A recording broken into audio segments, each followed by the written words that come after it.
Welcome to Pandora's box.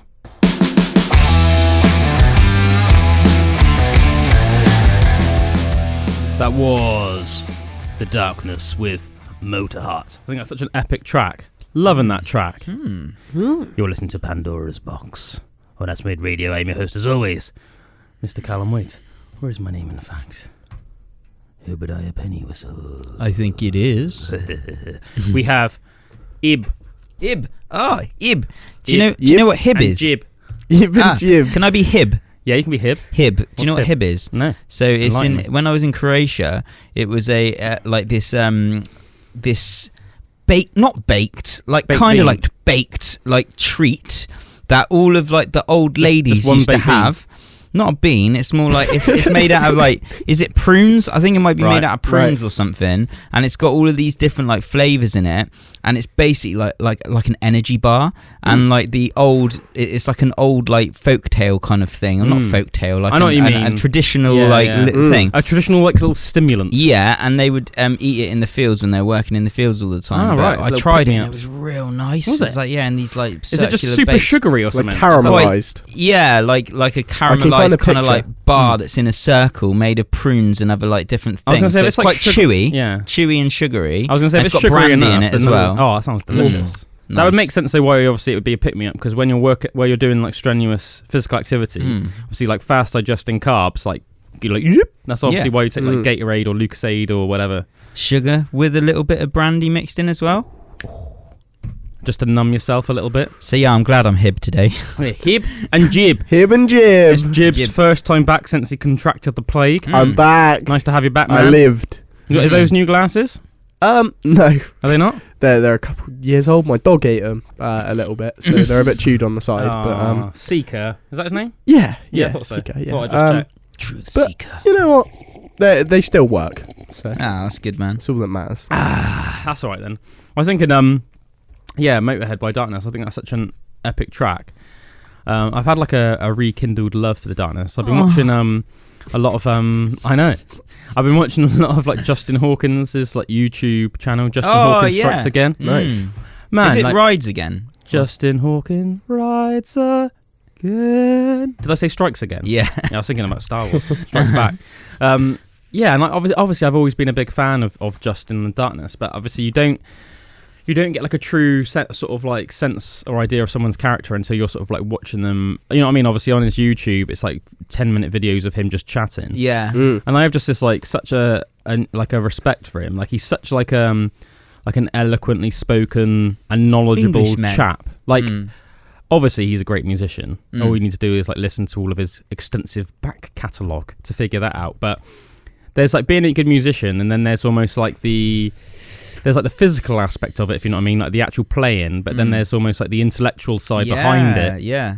And understanding all the songs and everything, and like everything, understanding the in-depth, almost like the songs in terms of like what they're written about, going sort of in-depth in almost like a philosophical way about the tracks. Like he did this real good breakdown about like the Foo Fighters in that regard, and like almost like why they are so successful.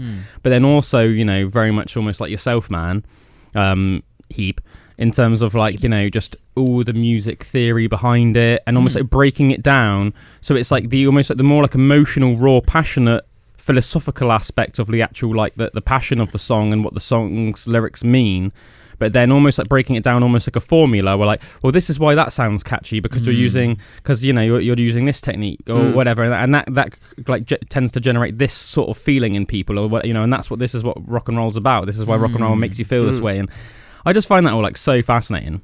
Yeah, I just think it's like it's almost like you know, it's almost like when you have anybody that's that good in their field, whether it's like, you know, it's like watching like a 10th Dan like jiu-jitsu black belt. Do you know what I mean? Just like just teaching the class about the intricacies of like every technique or whatever it is. You know what I mean? It's just like, or like Elon Musk talking about the intricacies of, you know, all of his different stuff that he works on. It's just whenever you've got somebody that's that higher level talking about stuff, it's just, you just sit back and you just almost like admire it, just trying to soak in as much as you can. Yeah, it keeps Taking your the interest like so much, and that's what I love about YouTube as well. It's just this platform. You think of before there was something like YouTube, like how you would learn about certain things that you're really interested in from professionals who are really eloquent at describing things. It'd be like, you'd meet them like at a conference or something like that. Like I remember watching Dimebag Darrell like videos where he would be like doing like a guitar seminar, and I went to one with like Marty Friedman and stuff like that, and it's like,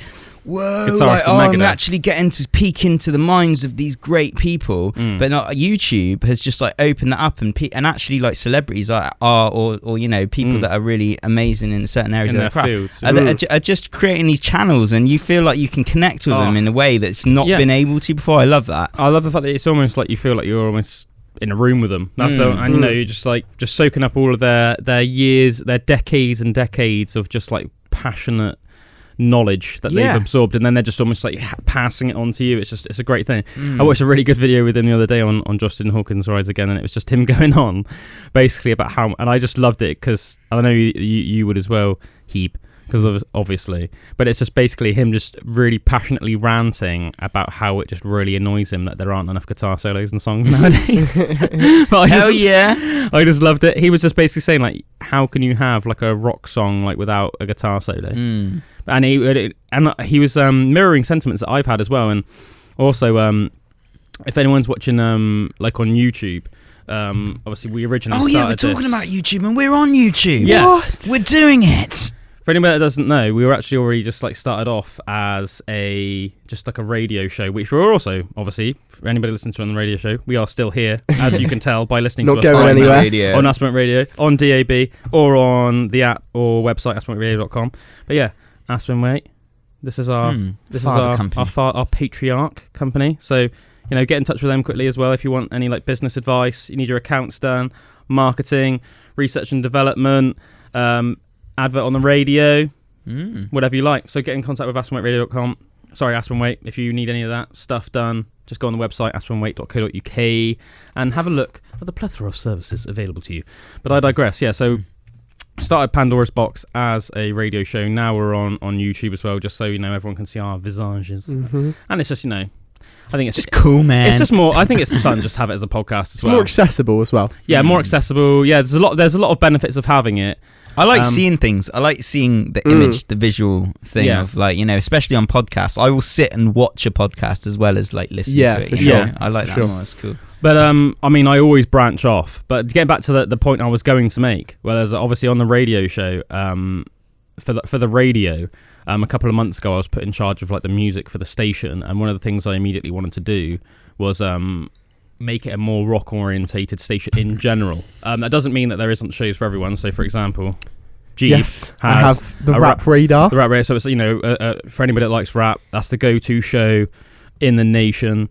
So that's on Sundays from 8 until 10. 8 till 10. So yeah, if you like, there's other specialist shows as well. There's all, so it covers everything you like. But in terms of just like the main stuff, the backbone of the station is like rock stuff. But in doing that, I've been like given like just a ridiculous amount of pages, like 30 pages of like every rock song to like go through and filtering out different tracks I don't want played on the station. And one of the things that hit me the most, and this is what Justin was talking about in this video where he was going on about guitar solos, was how like songs that aren't rock songs are classified as rock songs nowadays. And like why, like when did that happen? Do you know what I mean? And why has that happened? So like what you think of like as like a rock song, this is what sort of Justin's going on about. It's like guitar centric, and it's very much just focused on like guitars, bass, drums and vocals, whereas nowadays you'll listen to a lot of like what is considered almost like rock that's played on the radio today, or at least in Britain. I can't speak for other countries, and it's like it's not even. It's I would describe most of it as almost as like pop, or maybe like pop, so indie pop, but with instruments. Yeah, or maybe like indie pop or something. But whatever it is, it's not rock. And I found that when I was going through a lot of the lists, I was like, what even is this? And I was like, in my head, that's not rock. Like the rock is things like The Darkness. I listen to like that, and I'm like, that's a good example of rock. Rock and roll. Think of like hard rock. You think of like AC/DC. You think of rock. You think of like Led Zeppelin. Like things like that. There's lots of different types of rock, but to me, listening to like I don't know, like even bands like Arcade Fire and stuff, like to me that's not really rock. I don't know. So I've been taking that. So I've been like reclassifying them a lot. because it almost like bugs me that these things are classed as rock. So I'm going through and I'm changing the categories to pop for a lot of them, like Coldplay, for example, as well. In my no, Coldplay is to me is pop. It's not rock. You know, it's not. I'm not saying that's a good or a bad thing. It's just purely. It's like it's apples and oranges, but you're not going to call an apple an orange and an orange an apple, are you? So keep your oranges in your orange bowl and your apples in your apple bowl. You know, and everyone's happy. You know, so but no, I did love it how he was just passionately going on about it. You know, and going on about, you know, it's almost like for some reason nowadays the music industry almost like have almost just decided for some reason they don't like solos. Right. And he was saying, I'm going to get in contact with him actually. This is what almost gave me the inspiration to get in contact with him, because he was saying that like almost like every time he releases a single nowadays, any like radio stations that get in contact with the Darkness about playing their songs on air, he said it's really common that they ask him if they haven't like an edit where there's not the guitar solo in the song. And he said that it almost like makes him like furious. Yeah. You know, he's just said it. He said it like bugs him so much. That He's would like make me furious. It's like, and also, right, if you want to listen to a Darkness song, it like the solo is one of the crucial parts of a Darkness song. Are you telling me you want to listen to a thing called Love? Love is only a feeling, Motorheart, whatever, Barbarian, and you don't want to listen to the solo? That's like saying I want to take my car for a drive but without the wheels. Like, that's madness. So I thought, I'm gonna get in contact with Justin Hawkins. Justin Hawkins, if you ever see this, we love you. We play The Darkness on Aspen Waite Radio, and we would never ever dream of asking you for an edit, especially an edit that wouldn't include a guitar solo. We appreciate you. We love you, Justin Hawkins. So Jimmy O'Malley, any dark tales from your bout with the plague? From my youth. So yeah, whatever. So, well, do you want me to talk about just say the recovery? Yeah, why not? Just quickly tell us through your little experience. So, yeah, I thought we could talk, Drew, about compare our experiences. Obviously Hib and Jib have both had COVID. I'm the only one that hasn't had COVID. So, yeah, compare stories. And I'm not jabbed either. So you're jabbed. I'm so I don't know. double jabbed, not triple jabbed. So you haven't had your booster. Basically. I haven't had my booster. So you were fully vaccinated. Yeah, but you haven't had your booster. Which, to be fair, I'd probably say that they are telling the truth, and having 2 does nothing against Omicron. Yeah. Purely because I was. Well, that is if you did have Omicron. You don't know if you had Omicron. True. I would take a guess and say I did. Right. Purely because the effects I had, I didn't have like the loss of taste and smell. It was more of like night sweats, fever, that kind of stuff, which is more like a severe cold. Yeah, which is more towards like Omicron. Yeah. Whereas you probably had Delta, because that was the one that was mainly That was mainly the one that was going around at the time when you had it. Another thing as well, it was like when I was testing, because I had like Omicron, and my girlfriend said this. You know how a lot of tests now are like nose only. I did like the throat as well. On like some of them, we got like throat ones as well, and those ones are like positive or more positive because it like resides in the throat rather than the nose more. Well, Omicron does. Yeah. Right. So the ones that I was doing from my nose like weren't as obvious. Right. That they were positive. Which is pretty interesting, I thought, considering it really resides in that area. The plague. Interesting. Yeah, but you were like pretty savagely ill, weren't you? I wasn't great. I'll be honest. I wasn't great. How long would you say you were like pretty like? Would you say like a week? Yeah, not a week. From when I first had symptoms, probably about 5 days of not being well. Right. And then I started to get like. I think better. on the 6th day, I could like get up and go downstairs and everything. Yeah, sure. And that was like a big step. And then your mum was like, "Get out of here!" Yeah, you COVID-ridden maggot. Yeah, pretty much. Yeah. But I'm all better now. Yeah, nice. All better now. So like yours was mainly you just had like more like a headache, didn't you? It was pretty savage, but yeah, it wasn't really like cold and fluey and coughing and all that stuff. It was a little bit, but yeah, I got like a savage split migraine, and also like I have a bit of problems with like my whole right side, like under my shoulder blade. I think from playing guitar a lot, probably, mate. All that kind of thing, repetitive strain, and it seemed like it targeted that area. So like It exacerbated any anything pre-existing that you have condition in your body that's a bit weak, or that's like, it felt like it, for me, it felt like it was targeting those areas and just chronically like flew like aches like that. So it was like that in those parts of my body, in my head, and for 3 days straight, it was savage. Like, See, really horrible. that's for me where it wasn't like that. So normally, whenever I'm ill, like it goes straight to my throat because my throat's like real susceptible to illness, I guess. And this is even meant to target the throat. My throat wasn't bad. Which I found quite strange. Some of the symptoms I did have were more like you say, aches. So like my legs and everything like that were aching loads. And then whenever I'd stand up, I'd just be like really lightheaded. So like I couldn't like go to the toilet or anything because I'd like fall over. You feel like you would pass out. I had to constantly be like holding on to stuff. Really? Yeah.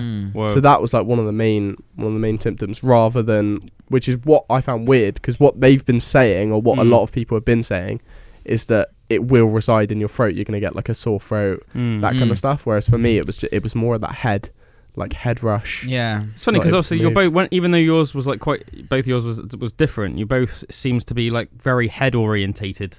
Yeah, you more with nausea and you more with headache. But you're saying it obviously affected your brain. Like it, almost like more than any other part of your body. Yeah. And that kind of lightheadedness, I remember that as well. But I think half of that was like lying down for so long and then getting up and then just being like, whoa. I tell you what, I tell you one thing that seems interesting from my point of view, and I know obviously like everyone will react to every single illness, virus, disease on the planet differently than other people, right?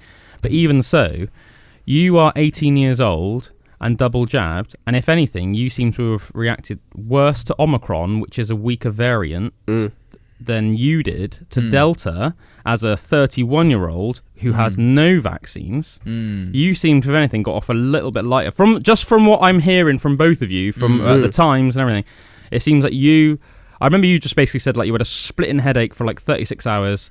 About 24 hours either side of that felt really rough, and then after that it was just like, you felt a bit groggy for 3 or 4 days, and then by the time that was up you were okay, but had loss of taste for a little bit past that, but that was like a week after that you just sort of got it back. Is that right? Would you say that's an accurate? I'd say like 5 days was the and within that was the 3 horrible days. Yes. But after that 5 days it was just kind of just because you did back suffer to normal. with loss of smell and taste, but it wasn't like for ages like some people. No, it's probably like a couple of weeks or something. I'd say. How severe would you say your loss of smell and taste was? It was really weird. Like it's so crazy when things are like gradual, because like it's almost something you don't notice. Yeah. So I was like all of a sudden like kind of quite far into it. Like I just can't. I could only have the aftertaste of stuff if I like blew out on if I blew my nose out like. Like do that, you can kind of taste a little bit. Right. Have you ever noticed that? Like if you eat something and then you like do that, you can kind of taste through your senses, through your nose. I know what you mean. So like I could taste a tiny bit if I did that, but so like every single you're like, yeah, I was like eating, yeah, I was like, yeah, nice. But it gradually kind of went, and then it gradually came back, and it wasn't such a like, oh my god, I can't smell or taste anything, and like it was quite gradual. Yeah. Well, like you say, that's what I found quite interesting, because my brother Jake lives up in Scotland. He's got just it, had it, hasn't he got it the exact same time as me, so he tested positive on the same day I did. Really? Even though he lives in Scotland and you live in Somerset? Yeah, so that's pretty funny. But he basically had symptoms for 1 day and then was better. Yeah, he said that to me. And then like tested negative. Yeah, because he was like hiking in the freaking middle of nowhere in the Scottish mountains, like days after. Ben Nevis. Yeah. Because I remember he was messaging me and he was like, I'm not even sure if I'm supposed to be allowed out, to be honest. And I was like, mate, you look more isolated than anybody I know right now. Yeah. COVID to a seagull. He was like literally like on your own, out of the mountain. Literally on your own in the middle of the freaking Scottish Highlands. Like literally, it was like snowy mountain. Yeah. Literally, Craig. You could see like he was his like the pictures he was putting up on his Instagram was literally like you could just see for miles from its picture, like not a single. So human. Beautiful, man. So I was pictures. Like, I was like, mate. You are far more isolated than pretty much anybody I know. Well, I wonder if it's got sure. something to do with the weather, where like because he's in such a cold climate, COVID just can't can't hack it. Well, I don't know obviously if it's the same with Omicron, but I know originally they were saying that heat kills COVID, and then it spreads more easily in the cold. I don't know if that's still considered the case or if it's the same with Omicron or what. Well, I almost wonder, because you look at a lot of the cold places in the world and they've not really had it too bad. Sweden, like Iceland, that kind of Sweden place. would be a good example of that. Yeah. Iceland, but then I guess it is more isolated, but still. And then the hot places as well haven't been too bad, from my knowledge. The thing is like there's different ways you could look at that, because that in itself is circumstantial evidence in terms of like, well, you could say that's because in the colder countries people aren't going out as much anyway. Yeah. Whereas, let's face it, if you live, there's definitely different factors. If you live in like Magaluf, everyone's going to be out. Magaluf. Everyone's going to be like out and about all the time, aren't they? If like Italy,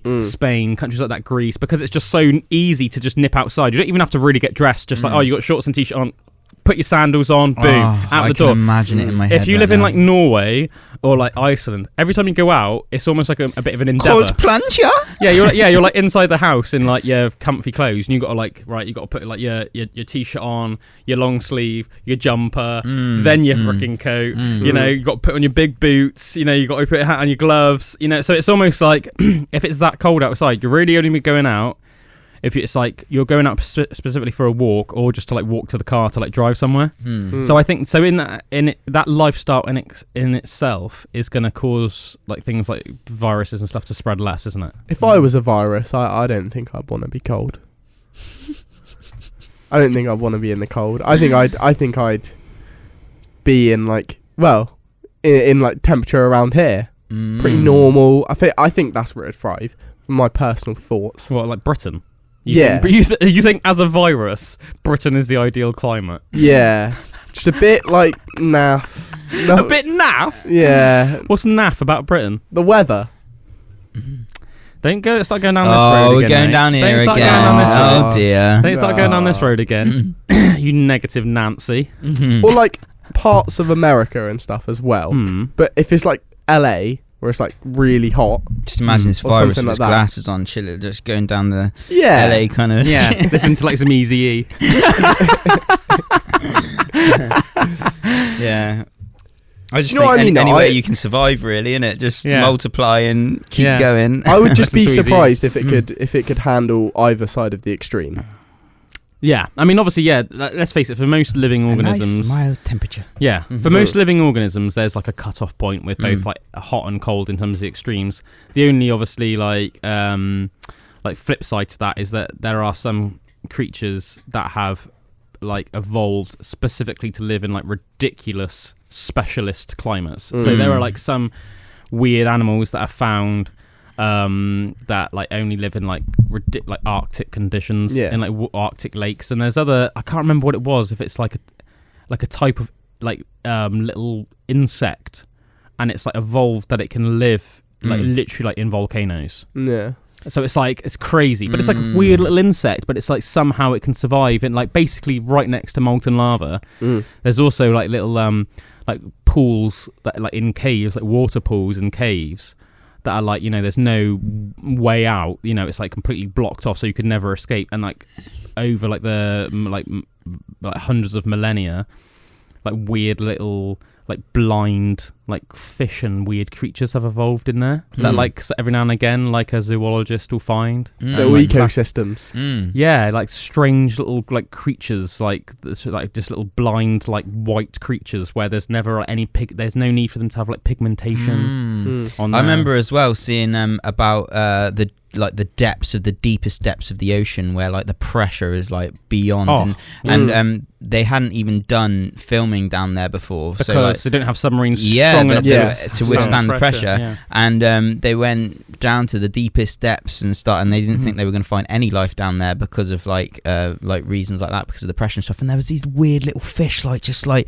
scuttling along the bottom of the seabed and that, and it's like, Christ, like life can just anywhere and adapts. That's one of the reasons why like if you look at like the skeleton of like a sperm whale, like their skull is like ridiculously thick and armoured, and it's because obviously it needs to withstand the pressure.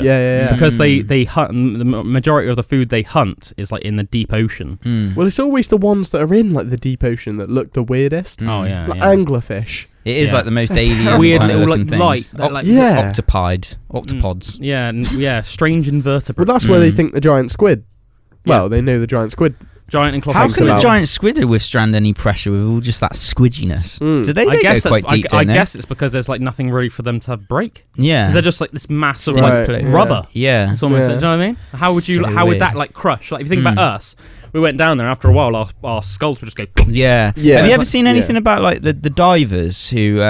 Because there's weird stuff that happens to oxygen in your body and stuff when you go super low, like super deep. Yeah, and it can like poison you and things. But divers can actually build up a tolerance. Yeah, build up a tolerance but and change it in their body and step by step. And some of them go super deep. And I remember watching something about this one guy, and he was just going so deep and staying under there for like 10 minutes at a time. And I think it's crazy. I think the cool thing about that is just like almost like the cool thing about humans in general, isn't it? It's like if you do anything regularly, your body will adapt. Yeah. Whether it's playing an instrument or it's like look at somebody that lifts weights all the time. If you just started doing barbell curls every day, come back in 6 months, that person's going to have jacked arms. Yeah. It's the same thing, right? If you just like every single day like push your body almost to the limit. So like at first you're just chilling out 4 meters below the surface. Just do that for a week. The next week 4.5 meters. Yeah. Obviously after a couple of years you're going down. It's crazy how your body can adapt. Yeah. So you're going down crazy meters, but it's all through like pressure, isn't it? Or you know, adapting through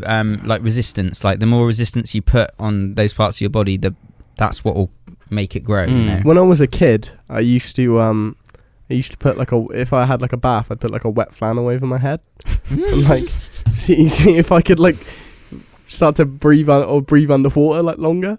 Or be able to like hold my breath longer. Why wet? What's the flannel got to do with that? You just can't breathe. It's borderline like waterboarding yourself. Well, you can't breathe if you got your head underwater anyway. That's what I'm saying. But that was more like, I don't know, maybe this was training for the next step and I just never got there. Who knows? What, so you mean you had your head above the water still, but you put a flannel over your face? Oh, I think so. You're a strange lad, mate. You are. I think so. I might have maybe. Yeah, I did. I used to do it like I can remember with my old man. Like if we ever used to go to the swimming pool, I'd like see how we could both like take it in turn, see how long we could hold our breaths for. Yeah, and I think I could only hold my breath for about like 30 seconds, but he could almost like for a minute. And obviously I used to find it like amazing when I was little, but obviously now I'm an adult, it almost like makes sense more because obviously his lungs would have been like so much bigger than mine, because I was like, obviously like 7 when we were doing it. Or something. I used to love doing lengths in the swimming pool and try and do a whole length underwater. Yeah, that was always fun. That's another thing. That's another thing I do as well. I love doing stuff like that. I always think because I've always absolutely loved swimming. Like my favourite type of swimming is like underwater swimming. If I had to pick between doing like like a front crawl on the surface or like just like or like swimming just like breaststroke underwater, that's by far my favourite thing. Well, it's interesting because my dad used to do like a lot of diving. He must have been like 500 dives. Whoa. Like if he hadn't met my mum, that was going to be like his profession. He was going to be like a diver and take people out into the water and teach them how to dive, that kind of stuff. Right. And I never knew that. I remember as a kid, just whenever, because obviously going in the pool, he'd be doing like lengths underwater, but he wouldn't do like one, he'd do like multiple. And he could like do it for longer than everyone else from my memory. And he'd like have me on his back and like take me as far as he could go. I didn't know that he was such a child of the water. Yeah, a man thinking like of the Wim water. Hof as well. Like he does that under the ice. Like one of the records that he world records broke was swimming under ice underwater. I can't remember how many meters it was. We talked about it on Pandora's Box before. And it was something crazy like 5 minutes or something. But he overshot the hole. So he had to then find back. He had to come back. He started almost like blacking out and getting apparently got pulled out. Yeah, you get almost like they say that you almost get like feelings of euphoria before you die. Right. He started having these weird feelings of euphoria, and then the next thing you know, he was like pulled to the surface and like managed to escape. But he was like dying. That's crazy. Yeah, because obviously that's the thing that's really dangerous. They say about swimming in ice, and that's usually like they attach people to rope because when you're under the water, like the ice. And you can't make out the hole from the ice. It all just looks like this one same mass. Whereas obviously when you're out looking down, you can sort of see it. But yeah. Anyway, we're going to listen to a track now anyway. This is Rain by The Cult. For anybody that's played GTA 5, you might have stolen a car and then dragged it around listening to this song. That was Rain by The Cult. Love The Cult. I really like that bass in it. Boom, boom, boom, boom, boom, boom, boom, boom, boom, boom, boom, boom. Just bobbing along. Just bobbing along. Bobbing along to the old cult. That's right. You're listening to Pandora's Box on Aspen Waite Radio. Cheers for chilling with us this evening. I'm your host as always, Mr. Calum Waite. Or is my name in fact? Obadiah Pennywhistle.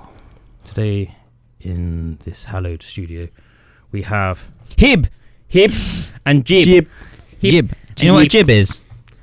Jib's like jib. some food that Jib. when I went to Thailand. yeah. No, a jib, like in a it's a type of joint in woodwork. Yes. Called a jib. I was trying to think. I was like, I know. I've definitely heard it before. That's all I'm gonna say about that though, because I don't know much more about it. I think that you can have a jib like on vehicles as well. Oh yes, a jib. Like on things like cranes and things like that. They have a jib. Yeah. Isn't it something you can like? Can you look it up? Can you look it up, Jib? Can you look up what your name is?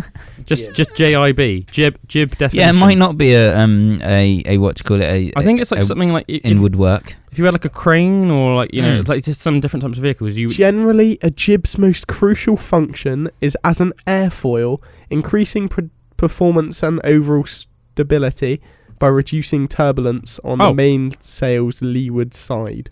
So like it's like a boat thing. So like a boat and aircraft. Boats and aircraft, is it? Boats and hose. Anything more? Boats, I think. Is on boats with only one jib. Do you know what? I just had a thought. The clue of the jib. I think that this might tie in to Phoenicians. The jibs. The Phoenician jibs. Can you type in jib Phoenician? Yep. Phoenician spelled like P-H-O-E. What? Give me a second. It's like Phoenician. Yeah, like so you know how you would spell like Phoebe. Yeah. So like P-H-O-E fun N, I think. I-C-I-A-N-S. C-I-A-N-S. That's right. That's right, Hebe. Good job. Or if it isn't that, it's close enough. P-H-O-E. N-I-C-I-A-N-S. C-I-N. Yes, I see. Right, did the Phoenicians invent the jib? Right. Did a little drum roll. I have a feeling that Phoenicians, if so, that is hilarious because last week we went balls deep on Phoenicians. Me and Hebe did.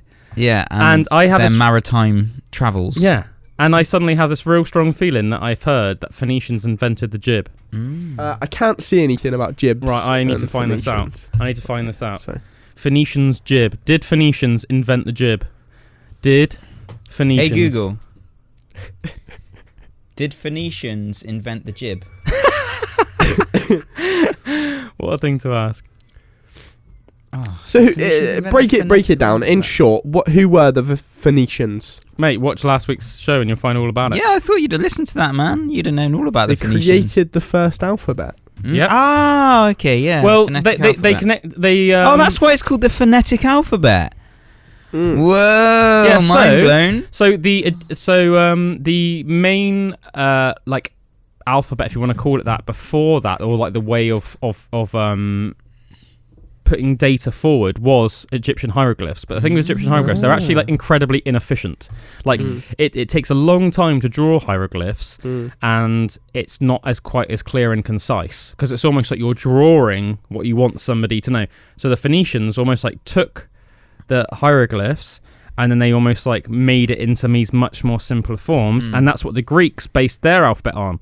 So although our alphabet is like based on the Greek alphabet is based on the Phoenician alphabet. So it's almost like that. So the Phoenician alphabet is almost like the entire West is almost like the granddad of all of our languages, whether you're English, These French, Phoenicians sounded like a very, very, very awesome society. Man, yeah. Phoenicians jib. I'm still trying to find out about the jib. I can't see anything about the jib. But I think do you remember we were talking about how Jibs. the Phoenicians had like ridiculously advanced ships, 50,000 troops. Yeah. No, I think 30,000. Sorry, yeah. So 30,000. Yeah. And I think that one of the things that they revolutionised was creating the jib. The jib. They made the jib.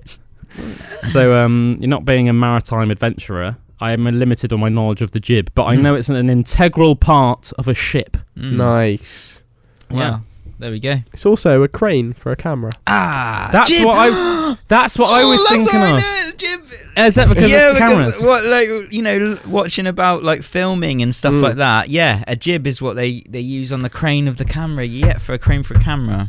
I swear I was almost thinking of like a more like traditional crane as well, or things like that. So maybe there's almost like a jib on like things like that as well. Long lost jib. The jib. The freaking the what's it called? What's the word I'm looking for? The elusive jib. The elusive jib has many ambiguous meanings. uses. Because there's another thing. There's a jib, and there's also a thing called a dolly when you're doing like filming and stuff. And I always thought that was quite funny, like as a word for integral piece of equipment that you use to film, just a dolly. And that's what you that you put the cameras on, and it's got wheels on the bottom, and you wheel along the camera. So that's I've used called those, a dolly. I've Yeah, used those, yeah. that's cool. They are quite fun to use. You make like a little train track out of bits of plastic. Do you know what I think is a really cool fact? Obviously, we've been talking a little bit about like the ocean and stuff like that.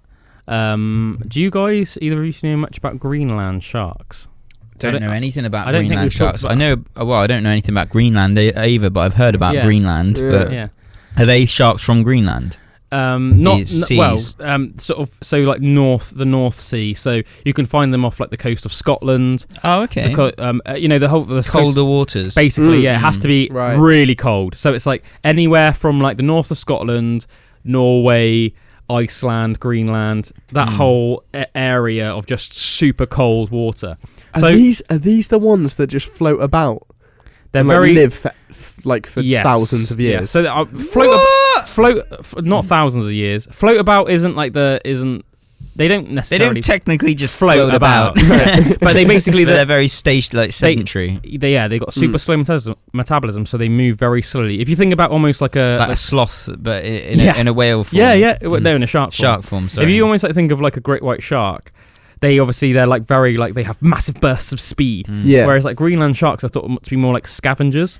So they'll like swim around quite slowly until they'll find like a carcass of any animal that's just died of natural or unnatural causes, whatever the case may be, and then they'll just eat it, very like blah blah blah, and then they'll just go about their business again.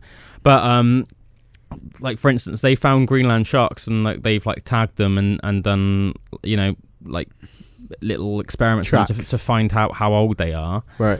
And there's been like Greenland sharks found that are like over 400 years old. Whoa! So to put that into perspective, which I always think little facts like this almost like put it into perspective how crazy it is. That Greenland shark was born before Napoleon Bonaparte.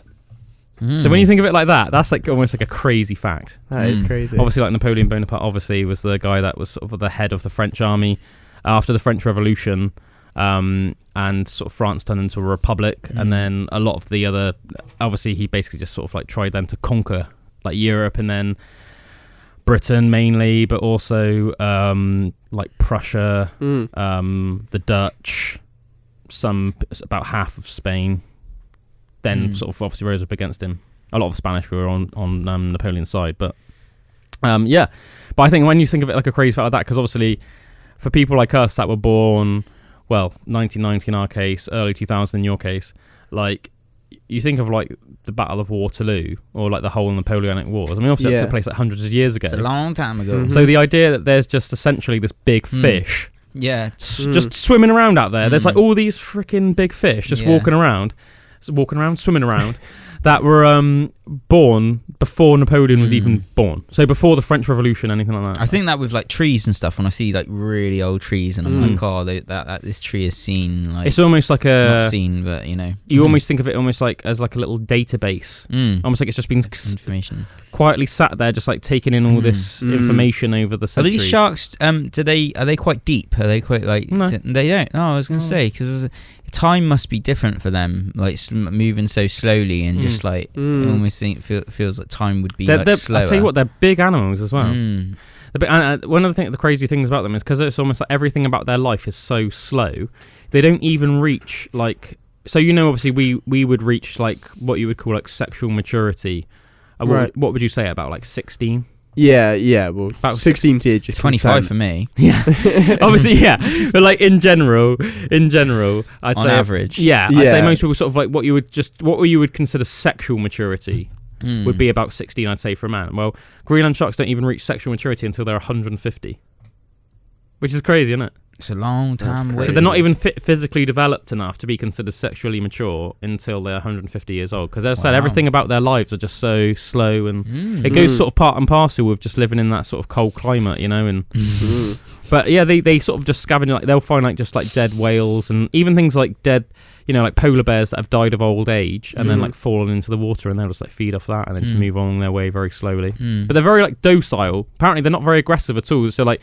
You can watch videos of like divers in like, you know, like in like suits, you know, specially made to dive in cold waters and stuff, and they can sort of like get in the ocean with them, and like even though because like they're like as big as great white sharks. They're like 5 meters long, you know, like big creatures, like 20 feet long, big sharks with big sharp teeth. But they're so docile. They're almost just like they're not. If you're like alive and moving around, it's almost like they're not interested. Do you know what I mean? As I said, they're far more likely to just go for something that's already dead. And I think one of the reasons I think might be one of the reasons that causes this. But I know that like some Inuits do eat Greenland shark. Easy prey. Well, you know, if they find like one dead, or sometimes I guess even if they like fish them. Although I can imagine it'd be very hard with sort of like Inuit sort of fishing stuff. I don't know how they. I assume they'd probably find the majority of Greenland sharks dead already, right? But I do know that they consider it almost like a delicacy, but it's actually technically like you shouldn't eat them because they're actually old. They've got toxic flesh. They've got toxic flesh, and I think one of the reasons might be is because all the flesh they eat is putrid. They eat like rotting meat, right? So as a result, obviously you are what you eat. There's that saying, isn't there? Like because of a lot of food that they eat is like decomposed and stuff. So apparently they taste almost like rotting fish. And it's like a delicacy for the Inuits. What the heck? Well, it's a bit but like not even Inuits. In like some Scandinavian cultures, you know, they eat like things like pickled shark, and then like it's like a bit of pickled shark, and like they consider it like delicious. But it's like if we had it, you would open the jar and you like it would smell like. Oh, it would smell like if you'd like. Let's not go there. If you'd like eaten some fish and then decided and then couldn't eat it all and like chucked it in the bin and then like 2 weeks later like found it or something, you know what I mean? Like it's rank. Like, it smells so bad. No, like yeah. But yeah, I think they're definitely a fascinating creature, Greenland sharks. They're almost like one of those like almost like little enigmas of the human world. Oh well, the human world, the world, the planet, where we're almost just a bit like. It's hard for us to comprehend because I think, as you said, like with a tree, like that's mad enough. Like you can have trees that are alive for 2,000 years or whatever, but even longer. I think the oldest tree in the world might be like 3,000-4,000 years old. What? Off the top of my head, yeah. No way. Yeah, look that up. Type in oldest tree in the world. We'll find out what it is. It's about 3,000 years. Yeah, I reckon it's about 3,000 years as well. But I think it's in Africa. See, my thing is for an animal like the Greenland shark. Yes, it's very cool that they are. You know, very old. Yeah. But what's their purpose? You know? What do you mean, what's their purpose? I feel like there doesn't seem to be a lot of... Even with some animals, you get like monkeys and stuff. There's still interactions. I definitely am, because like, you know, if you think about in with nature and in the food chain and all of that stuff, they will have their symbiotic slot in that. I don't even know. I don't even really know what you mean. What do you mean? like what's their purpose? It just doesn't seem to be. Well, what's our purpose? All the things I've seen of them, they're just kind of floating about. Yeah. So I would say more the purpose would be their purpose in the food chain. Right. You know what I mean? Like how they interact with the rest of nature. Yeah, I guess. You know? Just think of them almost think of them almost of like the waste disposal men. Yeah, you know, like that. Them getting rid of all of the carcasses and the rotting flesh, like that. Probably if something else come and tried to eat that was like that would make them sick, or you know what I mean. Also, it's almost like quite like a religious point of view to almost like think that everything was like put here in this like grand scheme. I think it's a very human thing to think that, but it's very religious because it almost makes you think that like there was like some higher being that was like, right, this has this job. Evolution doesn't really work like that. It all works together. Yeah. Nature just works together in its own. Different things evolve. If something can't evolve in a way that is like sustainable, well then it will just die out. Yeah. And you know what I mean, if something sort of like fills a niche category, well then it will thrive. I loved what I can't remember what it was. It might have been a David Attenborough thing, but it was about the world and about the planet and basically making connections on like things that happen in nature from like this side of the planet to like this side of the planet, and how it is all linked together from like the algae and then all the whales like kind of eating the algae, and do you know what I mean? It was like showing you like the food chain on a level that you've not really seen it before, and it was crazy. And I remember like, you know, like the Andes Mountains, like all South America and everything, and it was just saying about this like this river in the sky. So it was like the way that rain happens. So all of the water goes from the mountaintops that are so full of like snow and everything, and then get carried across over to the jungle. And that's why like the Amazon rainforest has got so much water, because it travels all the way across the top of the mountains over to the jungle, and then like all goes there, and then that's like the lungs of the earth, because you know what I mean? It's just crazy when Very you spit intricate, it, and like everything has got on those levels, I think, you know. Yeah, definitely, man. It's so cool. It's so cool. The oldest tree in the world is over 5,000 years old. 5,000 years old. I'll tell you what, we'll listen. Is it in Africa? Wait, I'll tell you what. We'll listen to a track a second. When we come back, young Jib, sorry. Will tell us all about the tree. This is Self-Esteem by The Offspring. That was Echo by Incubus. You are listening to Pandora's Box. We were just talking about really old stuff. So we were talking about Greenland Sharks and about how they can live to over 400 years old, which is crazy. I think they are officially the longest living vertebrate and invertebrate, if I'm right in thinking that, like life form on the planet. You know, like, yeah. Right. So let's talk about this tree. The Great Basin Bristlecone Pine. Right. It's over 5,000 years old, or can be. They can tell this from like drilling a cylinder. Right. That will then be extracted, and like you can accurately determine the age from like the rings, something like that. Every ring is like a year. Take a guess. If you were to guess where this would reside in the world. Ethiopia. I already guessed somewhere in Africa, but I'm guessing West Coast America. Whoa. Is it? Like California, Nevada, Utah. Oh, cool. Pretty crazy. That is well cool. So 5,000 years old, you said about. And that's the oldest tree. So there's a living tree. That's a living tree, is it? Yeah. That's 5,000 years old. That's in West Coast America. Yeah. It sounds like there's a lot of them. Not even just one. 5,000 years ago, so let me think. 5,000 years ago, that would be before even the heyday of the Phoenicians that we were talking about last week.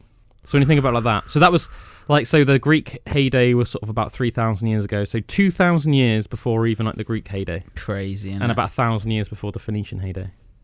That's mad, isn't it? So at the time, when that tree was just a little sapling, the I guess like the Egyptians would have sort of been like sort of one of the big powers in the world. Yeah. I'm just trying to think off the top of my head some of the other ones. Maybe like the Mesopotamians, possibly. Right. My thoughts of time are so off. Like I couldn't tell you when. Like, mate, there's a lot of history. Everything for me feels like it happened in the past 200 years. It's crazy. What do you mean? I don't know. I just struggle to comprehend back to like 5,000 years ago.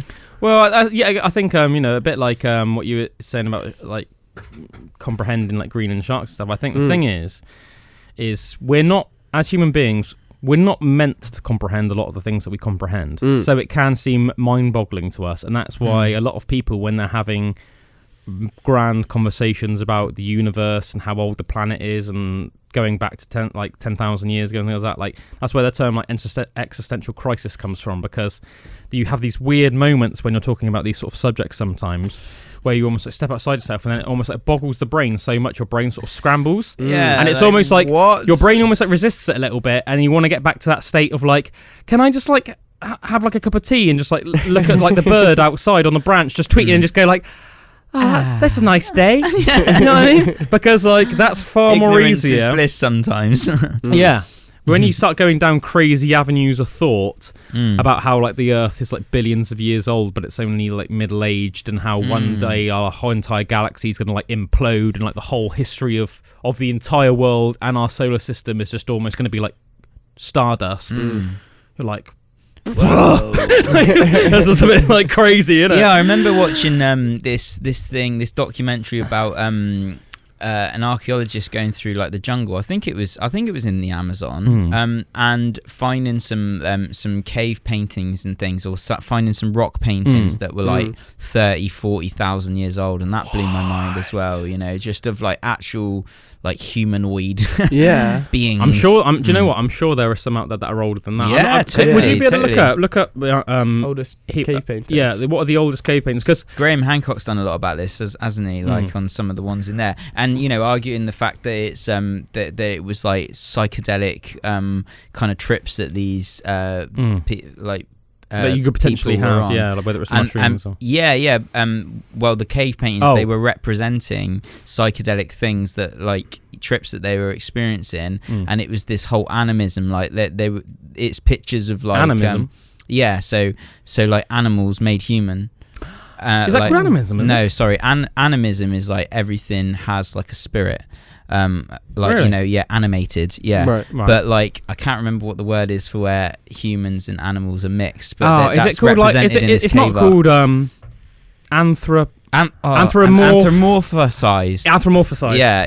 So like a good example of that would be like a centaur, which is like the one that's like got the body of a horse and the torso and head of a man. Yeah. Or you've got like minotaur, which is like the body of a man, head of a bull. And what Graham Hancock mermaids, body of a woman, bottom of a fish. Yeah, so a lot of this cave art is like that, and he's talking about ayahuasca and things, and how when you're in those states like that, you see a lot of these beings that are like kind of half and half, like half human and half animal, and he was saying that that's what they were drawing in these. I wonder cave like arts. why that is though. Do you know what I mean? Like you know you saying about like they would draw, you know, lots of anthropomorphizing.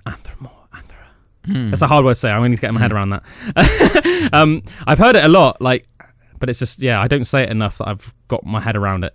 I wonder what it is about humans that we like to draw and imagine almost like these hybrid animal-human crossbreeds. Do you know what I mean? Because it's prevalent in pretty much in every culture, every ancient culture. And it's really common in pretty much every culture as well to worship different different animal gods, and then almost like the animal gods that they would almost think of will be like hybrid, humanized. Basque, Osiris, Anubis, all of these ancient Egyptian ones, as you were saying, they're either like it's either like like a falcon human hybrid, or like a jackal human hybrid, or a cat human hybrid, Very interesting. What's the one Sekhmet in it's like the crocodile man. It's like a crocodile like god. That's like a crocodile, like almost like a were crocodile. It's like the easiest way to describe it. Do you know what I mean?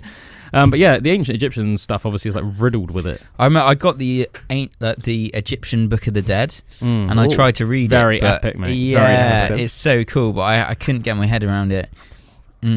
That's why I could never do anything with space. Like, I couldn't be in someone like Elon Musk's or an astronaut's position, because it was just, that's one thing I just can't get over, is that vastness of space. It's unbelievable. It blows my mind, and that's why a lot of this stuff, like time, the concepts of time and everything, like there's hand paintings from 64,000 years ago. Whoa, that's the oldest that's one. Cool. To be honest, I expect they will find older ones, and I expect if they don't, 100,000, I reckon. If they don't, it won't be because they weren't made. It will be because they faded. Or in one of the disasters. I think if you draw something on the wall and felt it, it's probably not going to last longer than 67,000. I mean, even the concept that it's not been destroyed is pretty crazy. Have you ever heard of that famous poem, Ozymandias? No, I don't think so. It rings a bit of a bell, but so Ozymandias is Ozymandias was a historical figure, but I can't remember who off the top of my head. But it's so basically the concept of the poem is that this guy meets an old traveller while he's scouring the plains of Egypt, right? And he talks about an ancient civilization and a statue that's basically been lost to time, right? And the theme of the poem is obviously like about nature versus human, that kind of stuff, like how time destroys all. So just the fact that there's 64,000-year-old cave paintings that are still about to be seen, the concept of that is crazy. Well, Homo sapiens as we are now, I think have been around for about 200,000 years. So if you think about it, well, as I said, one of the reasons why I think there will be discovered, ones will be discovered older than 67,000 years old, as long as they can physically actually like be preserved that long, is because I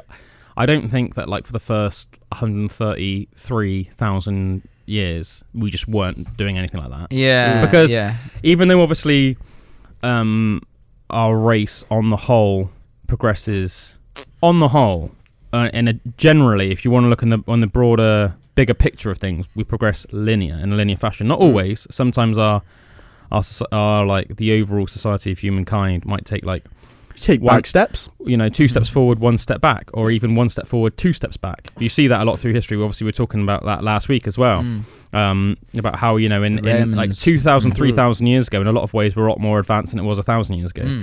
But on the whole, if you want to see it as a linear progression, even with that in mind, Homo sapiens, in terms of their potential, they had the same potential in terms of like brain size and everything like that 150,000 years ago as we do now. So I find it hard to believe that like they just were incapable of doing it. Do you know what I mean? Or they weren't doing it. I think it's one of the fascinating things, isn't it, about ancient history or like pre-written history, is like, what were we doing? What were we doing until like the ancient Sumerians came along? What were we doing? Because that's when you first see like Gobekli Tepe and those sort of civilizations. Like what the hell was going on there? It doesn't. And they think that was under mud for 10,000 not just covered, but they actually think it was like buried. Yeah, they think it was deliberately buried. So it was like buried as a time capsule to the future. Yeah, but it's like, why? Yeah, but that's a genuine reason I could think of it. Like a time capsule. Like literally, like to show the future what that was. Well, I know that's probably a. So it's almost like, what's it called when you like bury something with the idea that it'll be like dug up? Yeah, and, like, time capsule. Yeah, is that what they call it? Yeah. Is it? Yeah, but like that's so cool because you normally think of it as almost like like people bury like little tins. Yeah. In their garden or whatever, and they're like, it's like I'm not going to open this for time 50 years. By, But the idea that it's like this whole entire. The thing that's cool about Gobekli Tepe as well, they still haven't even unearthed it all. No. They think that they haven't. They think that they've only unearthed. I can't remember how much, but it's not even like half of it. It excites me so much, the Amazon thing, because Gobekli Tepe's in Iraq. Yeah, I know. Or is it Iran? It just reminded me of things that are covered up that have been covered up for a very long time. So like in the jungles of the Amazon, like it whole kind of cities and everything just under all of the growth and they're being discovered now. Yeah, and they're putting out these like LiDAR kind of rays and stuff. Basically, it's almost like infrared, isn't it? Yeah, They fly across the Amazon in helicopters, beaming down this LiDAR. Yeah. What, to see it underneath the earth? The plant. No, underneath the plants. So they can go through the plant matter and actually get visible. Think that there'll be something because every like man-made like building pretty much just gets swallowed by the jungle, because the Amazon is such a perfect condition for like growth, because it's just the perfect mixture of like moisture and sunshine.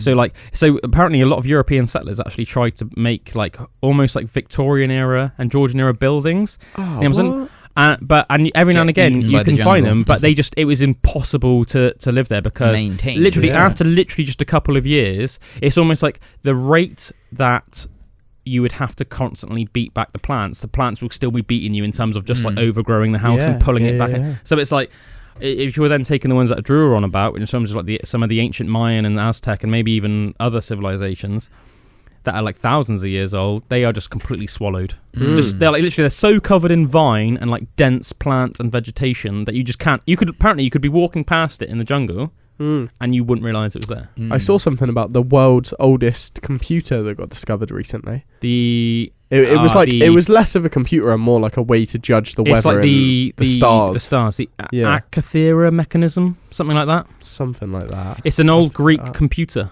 It's something like the Acathera mechanism or something like that. I think I've seen it. It's very gold, isn't it? And like a very like rusty bronze. They found it on a ship. And near Egypt. Antikythera mechanism. Yeah. So it's like it was discovered on a ship. I think it was like a Greek ship somewhere near Egypt. So they were I can't remember what the divers were searching for, they were searching for something that obviously wasn't this, and then they found the wreck of like some like 3,000-year-old ship, which is insane. Which in itself is, I think, is insane. And one of the cool things I think about like discovering ships that have like sank in like the seas and the oceans of the world is that they are in them like time capsules because they haven't been touched or disturbed. You know what I mean? Man, yeah. And you don't know what you're going to find on them. So sometimes they find old Roman vessels with like 200 bottles of red wine, and obviously where the wine's been like with the corks in, they're like completely undisturbed, so you can bring it up and like pop it open and smell it, and you probably wouldn't want to drink it, but still it's fascinating. I'd want to have a sip. Yeah. And that's been severely fermented.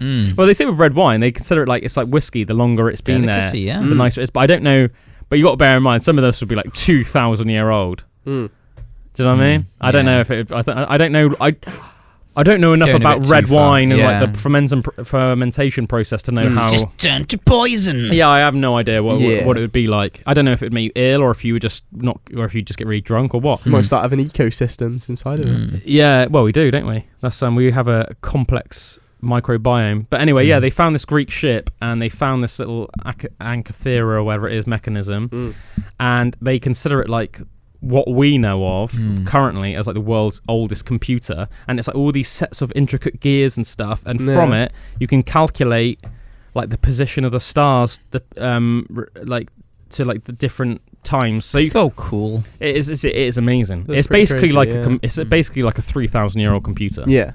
And yet again, like what we were saying last week about how like fair shout to the Romans and the Greeks in a lot of ways, and also the Phoenicians, some of those other ancient cultures.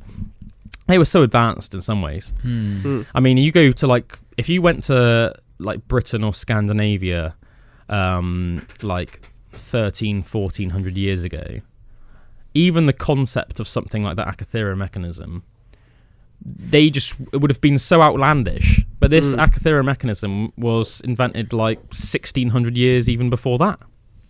So, you know, fair shout. That whole Mediterranean, like that, you know, all those countries around the Mediterranean Sea, that is almost like a melting pot of innovation. Yeah, because if you think about the Mediterranean Sea, what have you got around the Mediterranean Sea? You've got Italy, Greece, Egypt, modern day Lebanon and stuff, which is where the Phoenicians were from. Carthage, modern day Tunisia, which was like one of the main. So like we talked about Hannibal Barca before, and Carthage, as it also turns out, was founded by the Phoenicians, so that all ties in. But all of that Mediterranean, it's like, what is it about that? I guess it's one of the things that's like, you know, there's that phrase like iron sharpens iron and steel sharpens steel, whatever. It's like, because it's almost like competition always breeds like excellence, doesn't it? So it's almost like, well, if your neighbour's doing amazing, that's almost like inspiring you to do amazing, where it's almost like, I guess, if you went really far northwest, sort of like where we are in Britain or Scandinavia, places like that, then it's almost like, well, everyone there was just living in this really cold country, surviving, just living in these little huts, like just hunting deer and just covered in bear skins. The temperature and stuff can have a difference for that as well. Like, just probably putting more energy into just surviving. Yeah, so you like, don't have like the time cold, to develop like your brain so much in terms of like mathematics, science, building like crazy stuff. Whereas over there, it's like pretty chilled and like relaxed, like the sun's shining, like, you know, it's a good day, and you just it's a bit like what we were saying earlier about like illnesses and stuff like that, isn't it? About like why theorizing about why maybe like COVID wouldn't spread so much in like say like Norway compared to like somewhere like Italy or Spain, because like, as you said, it's like, well, the climate is almost like so easy to live in the Mediterranean. It's like not too hot, not too cold. Yeah, exactly. Always somewhere around the 20s to early 30s, which is almost like ideal for humans. So you're all of a sudden not thinking about a very important thing, you're just chilling which is outside, how to eating keep some warm olives. Yeah. You know, like you're just eating some like a nice little prawn risotto. You know, sounds good to me. Life is good. You've already been for a swim that morning. What are you going to do now? Oh, I'm just going to try and build this mental computer with all these gears that can like figure out what the formation of the stars are going to be in like 7 years perfectly. You know. But yeah, no, we need to talk some more in depth about the Ankathera mechanism, because I said the stuff that we talked about was just off the top of my head. But I know if we prepared some facts, it's like it is mad. I also want to look up something about batteries as well, because there's been evidence of batteries, batteries that have been found that are super old as well. The Baghdad batteries, I think they're called. So they found in Baghdad, they found, is it like in this old cave or tomb or some sort of ancient building, or they found they call them the Baghdad batteries, and they're almost like pots, but they're basically made the same way that modern batteries are, and they think that they might have even been able to like fuel like old crazy like lamps and things. So apparently they were quite weak. So apparently even the ones that were like, you know, like they'd make them in like a big pot, almost like you'd think like a plant pot, but they were still like nowhere near as like strong as like just a regular Duracell battery. But they might have been powerful enough to like power like small lamps and things like that. So they're thinking now, obviously, which would have been like a crazy thought, like, you know, when we were growing up, for example, that some like cultures, like maybe like in ancient Baghdad, they might have had like battery powered light, which is crazy, isn't it? That's pretty cool. Very cool, mate. Yeah, very cool. It's crazy. It's crazy to think how fast like we've progressed recently. In like recent times, the human race, technology is just skyrocketed. And how many years did you say we are like Homo sapien wise? Like 200,000? About 200,000 years. 200,000? As we are now, yeah. What's to say that there wasn't a time when people were at our stage or further, and then well, this is one thing that me and Drew are really interested in. That amount of steps back. Yeah, well, that's one of the reasons why me and Drew are really interested in and a big fan of Graham Hancock's work, because Graham Hancock believes that there was advanced ancient civilizations, and there's lots of evidence to support that, which we will talk about after these next couple of tracks. So this is a Call by Foo Fighters. So when we come back, we're going to carry on this conversation. We'll go into a little bit about why me and Drew are fans of Graham Hancock, and going into like the theories of was there advanced ancient civilizations. One of the things I think is really funny about like a lot of the places like that, like Baghdad and stuff, is like in terms of modern day, is like, the Baghdad battery. It's almost like, without being rude, they're almost like a bit of like a joke in terms of like how backwards they are.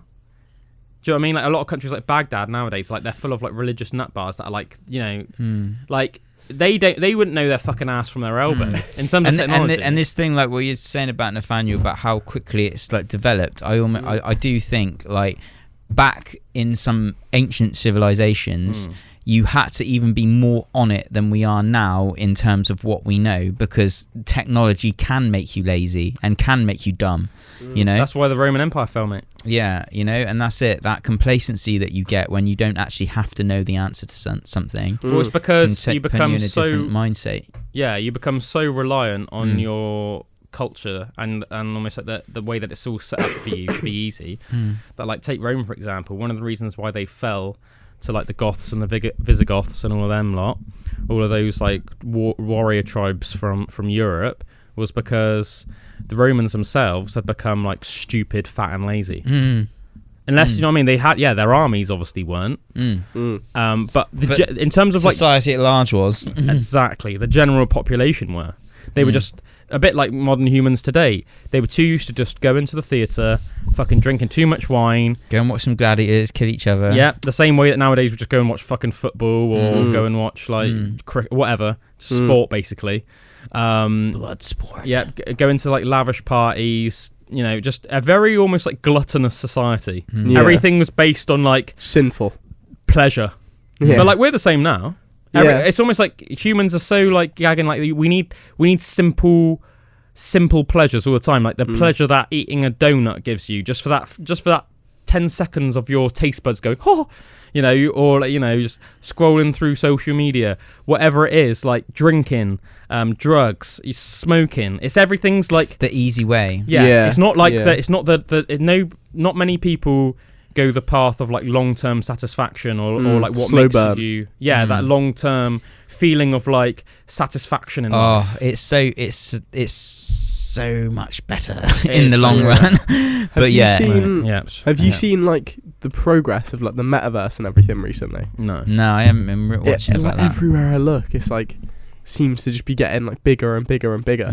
Like next big thing, man. So I saw someone spent like 700k on a boat, on a yacht inside the metaverse. People are buying properties. Yeah, people are spending millions of pounds buying properties. Have you seen Snoop Dogg's Snoop Dogg's got like an area inside there, and people have like bought next door to Snoop Dogg and stuff like that. Yeah, like, they're like fully building out like communities, and you spend like $1 million to get like a lot of land, and then you can start like building whatever you want. Fake How land crazy is that? In the and cloud, people are buying it, going like, you laugh now, But give it 20 years. That's where I'm the gonna be. I'm held. gonna be the motherfucker with the best lot of land in the you're entire gonna be metaverse. like the Hugh Hefner of the metaverse. Exactly. It's crazy. I saw one thing, absolutely crazy thing, literally this morning actually, while I was having a poo. This farmer has spent all this money on like those like meta goggles, right? To put on all of his pigs and cows. So the pigs and cows think that they're living this amazing life in this like luscious field and like this like sunny climate and everything. And apparently it makes the quality of their milk and like for the pigs the quality of their meat and everything like that like way better. Oh my lord. But there's like loads of mixed reaction about it. Some people are saying like this is like the beginning of like hell on earth because it's like something really fucked up, and it showed a picture of it and it's like all these pigs in a row and they've got these fucking goggles on their heads. Oh my god. And they think they're living this idyllic pig life, but really they're just in this weird little like almost like metal prison. Is that bad? Because if they think they're living a better life, I guess the backlash of just it. playing God, man. I think the backlash of it is like, yeah, don't get me wrong, man. I see what your point of view. Your point of view is basically ignorance is bliss. So if they think they're living an amazing life, they essentially are living an amazing life. But I think to us, because we know the reality of the situation, something seems fucked up about real the life fact. Matrix. Yeah, and it seems like fucked up in terms of like, well, they should actually just really be living wild.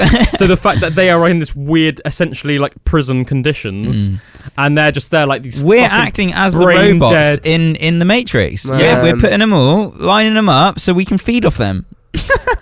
But how long till someone puts us in that? But it's interesting. Apparently, like the farmer was saying that like all the cows he's done it to, apparently the quality of the milk is now way better. And apparently the pigs that have been killed, you know, like literally they'll kill them like mid, you know, simulate. There's no need not to. Do you know what I mean? So they'll kill him mid-simulation. So like the meat. Oh my god, that's savage. The meat just because to them it's almost just like shutting down a computer. Then because the 1 minute they're like trotting through this. So there's none of that fear and there's none of that. But apparently the the pork tastes amazing because one of the things that's really bad, and this is one of the reasons. Drew, I definitely know that you'll know this, Drew. One of the reasons why obviously it's really important to get like organic grass hormones. It's like cortisol essentially. It's like stress hormones. So when anyone's ever stressed, you release cortisol. The more stressed you are, the more cortisol you release. Well, if you're like scared for your life, that's like cortisol overload. The problem is that's literally that hormone is flooding your body before you die. Yeah, and then that's if you all eat in the meat. that, you're almost like eating all these really horrible hormones. Do you reckon they're put in this simulation as a pig, or do you reckon they're in this simulation they're like a human? So like walking, it's like going down to get that shopping. It's like Aragorn. It's like living Aragorn the pig. He's living this like amazing life as a pig. Mate, that's a good thought. No, I'm probably just a pig, mate. I like the idea that it's like some character in its head. Some Mozart and some fields and lots of in its head daisies. it's like Qui-Gon Jinn. It's just surfboarding. Yeah. It's like thinks it's like Ozzy Osbourne on stage of Black Sabbath 1974. You got like metal pigs and they start growing long hair. It's been tripping me out recently though with this whole like metaverse thing, because it's like I almost feel like I'm missing the boat when I see this stuff. I'm like, am I gonna regret in like 5 years time that I didn't buy a little lot of land or a jet ski or something? No, you're not. No, you're not. You reckon? Mate, I already spend too much time. I don't even do it like anywhere near as much as some people, but I already think compared to the amount of things I actually want to do, I spend too much time watching telly and stuff like that. I do not want to start getting fucking buried in this weird rabbit hole of Metaverse as well. Fuck Metaverse. I'm not saying I won't try it out one day just for some lols, but that's how it starts. I already have at the moment, I have a list of about 10 quite important things I want to do. Do you know what I mean? For like, say like the next just like sort of like 3 months. Do you know what I mean? And they're like, some of them are like quite big projects. You know what I mean? Like things that require quite a lot of work. And as I said, sometimes I get annoyed with myself that say if I'm like halfway through watching a movie or something, afterwards I'm like, well, to be honest, I could have been spending that time doing. So I get a bit annoyed with that. So I don't want to start fucking around. Well, with it's where like well. people like hold value and hold time in that. Like some people will actually start seeing this as like a real valuable place to spend your time and to like, you know, which is crazy. But if people do hold value in that, then they're going to be able to sell it, and it's going to become a massive part of society. I think which that's is crazy. I think is that where you're saying like you're missing the boat, as in like I'm not, because it is generally going to be this massive thing for society. You're almost like just not learning about it is like do you know what I mean? You could be missing out. Because surely it will never be compulsory or anything. I don't know. The way I've seen it. I hope fucking not. The way I've seen it, it looks a bit shit at the moment. Yeah. But like, let's say it does become compulsory, or it does become this world, or it just becomes the norm of like, you can't really, I don't know how it will become this, but you can't ignore it. And then, you could have just bought this jet ski for like 20p today, and in I know what you mean. 10 years time it's 50p. I think you'll always get the die-hard humans that are against it though. Do you know what I mean? That actually reality is the outside, and like, because I'm more on that side of things than I am on Metaverse, and I know you are, man. So like, we're I wouldn't say we're extremist in any ways, like, open-minded to all things, but I do think there'll be backlash in human nature about spending all your time in a virtual reality. And there's a lot of people that are holding value in that. There's a lot of people that have that backlash. A lot of people that I'm fans of, people, Joe Rogan, Steve Rinella, Brian Alsrew. A lot of guys, you guys probably won't know who a couple of these people are, but they're people that I sort of follow that are like sort of, I consider sort of like, like heroes, like role models of mine. And these are all guys that are like, spend a lot of time outdoors. Doing physical things. Yeah. Like physically building cabins in the woods, hunting for their food, actively hunting for their food. They don't really ever go to the supermarket. If it is, it's only because like they desperately need like some bananas or something. You know what I mean? It's like everything they either grow or eat. Everything's about cultivating your mind, your body. It's not about living in this, like what we were just talking about, almost about like Rome and everything like that. It's not about living in this weird gluttonous society. It's when you start seeing that those gluttonous things are actually bad for you. They feel good at the time, but they are. I mean, I've had to do it like recently with alcohol. Like I've got into the habit of drinking every night again, and I'm like, right, I need to stop doing this. I need to just stop doing this because it's nice. Easy to do it. It's easy and it's nice. But I'm probably feeling quite bad because of that. And there's that part of your brain that's going, go on, Drew. Yeah, you like it. I literally every night I'm like, I just love to just crack open. It's only one beer. It's going, go on, Drew. Yeah, it'll make you feel good. But it's like that, isn't it? It'll make you feel good. Easy snippets, easy pleasures, easy pleasures, simple pleasures. Yeah, where it's like, imagine if instead that 10 minutes you spent drinking that, if you went just for a quick 10-minute jog around the block. Yeah. Just swapped it out for something else. Of yoga. Okay, when I feel like that, I'm going to do that instead. Yeah. And then when you do that, how much better do you feel, Yeah. It's crazy. Go and play your guitar for 10 minutes. Do some yoga for 10 minutes instead. That's how you need to set it up. You need to set that ultimatum of like, okay, whenever I feel this, I'm going to do this. Yeah, it's a good way of doing it. Spend 10 minutes reading about the Akathera mechanism. Whatever. Like, do the thing that in the long run will serve you. It's almost, it's not exactly the same, but it's like one of Jordan Peterson's quotes. It's like, what is it he says? It's like there's two types of power. There's like, I think, I might have saved it on my phone, so I'll quickly look it up. But he's basically saying there's like power of character, and then there's power of almost like how you would see it of like a hierarchy in a company. But the thing is, the hierarchy, the strength of the hierarchy, say that you'd have in a company, if you're like one of the higher ups, only exists while you're in that company. The rest of the world, you're just another guy. Whereas strength of character, you have it 24/7 all your life. So if you develop that, you have that everywhere you go in life. Always. Forever, you're going to have that, regardless of where you go. So it's like that's what you want to develop. That's the thing that you want to develop. Where is it? Did I save it? Oh, I don't actually think I did save it. Yeah, that always blows my mind as well. Like this thing of like how like what humans like see as valuable. Like that raises that question. Changes with, like, so often, doesn't it? Yeah, and just like that whole thing with NFTs and with NFTs. What's that again? So NFTs, non-fungible tokens. So they're these things like in like the metaverse or in crypto and everything that are like the only thing of value that it has is the fact that your name can be encrypted against that token to say that you own it. Right. So the only thing of value, like someone could copy the picture, it's not like they can't copy that digital picture anymore. You can still screenshot it. I could still send you one of these monkeys, like pictures of the monkey heads that have gone for like however much it is. Yeah. But the only and it just shows you how people hold value in the fact that they can say that something is theirs. Something that name, my name, will forever be slapped onto that NFT to say that is mine, and that's the only thing that gives it that value. Yeah, it's crazy. But it's like people will put that as thousands and thousands. It's just like crazy. The thing is, this is almost like another part of the thing which I've been feeling like maybe I am missing out. Is I've been seeing these ones that like were given away for free like a year ago. And they've recently sold for like 600, 700, 800,000. That's the only thing I'm feeling like I'm missing out on, is the fact that I could have, the fact that I could have made money out of that, But it's like, that's where do like the morals come in, and like where do like, you know what I mean? This thing of where like, do you draw a line? With what you're comfortable with. Yeah, is it about a quick buck, or is it like? I mean, don't get me wrong. I think money is so important, and also you could use that money then to fund to fund projects, to fund goals that are the opposite of what you got it from. Do you know what I mean? That's more what I'm looking at. You could use that money, do that and then just like actually do music all the time. You could use that money to buy a plot of land in the middle of frickin' Montana in America. Build a freaking log cabin there with a nice little, like, a simple to grow farm area, so you can grow your plants and everything like that.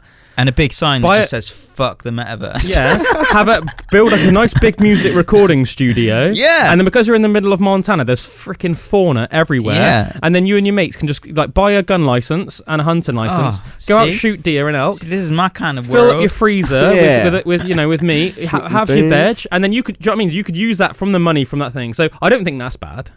See, that's more what I'm thinking. This is me. That's what I'm saying. I always think that you're like playing the system. But I always think this whole metaverse thing could be bigger.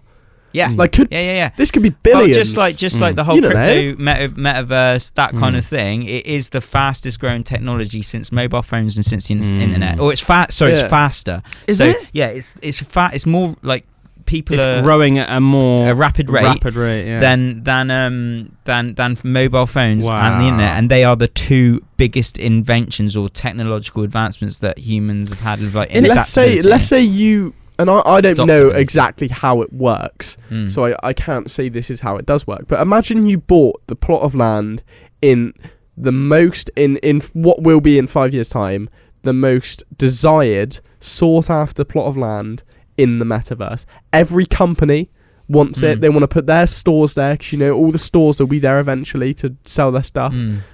The crazy thing as well, there's more than one metaverse though. It's not just like one metaverse. It's like any company.